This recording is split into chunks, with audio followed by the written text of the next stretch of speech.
आपण पाहताय प्राध्यापक डॉक्टर मच्छिंद्र सत्य यांचे लोकसंवाद न्यूज. सत्य जे तुमच्या समोर. माझे व्यंग काढून किंवा माझ्यावर टीका करून जर त्यांना आनंद मिळत असेल तर खुशाल मिळू द्या. मी त्यावर काहीही बोलणार नाही. माझ्यावर टीका केल्यानं न्याय मिळणार असेल तर त्यांनी माझी खुशाल टिंगल करावी, अशा शब्दात महसूल मंत्री चंद्रशेखर बावनकुळे यांनी मनोज जरांगे यांच्या टीकेला प्रत्युत्तर दिले. पाहूयात.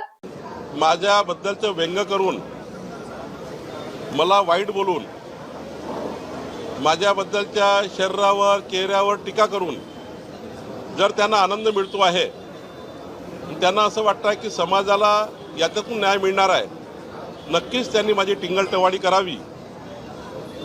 खरं तर मी कधीही वाईट वागलो नाही, कधी जातीभेद केला नाही.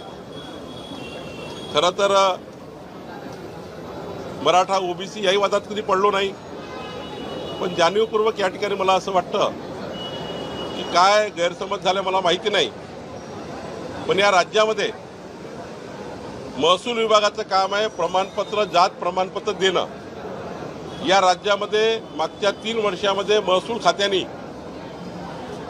देवेंद्र फडणवीसच्या नेतृत्वामध्ये 22,20,500 कुणबी मराठा कुणबी जात प्रमाणपत्र आम्ही दिले आहेत. व्हॅलिडिटी माझ्या कंट्रोलमध्ये नाही आहे. व्हॅलिडिटी डिपार्टमेंट हे अर्धन्यायिक आहे, ते सामाजिक न्यायाकडे येतं. पण महसूल खात्याने इतकं काम केल्यावरही जर माझं व्यंग होत असेल तर याला काही मार्ग नाही आहे.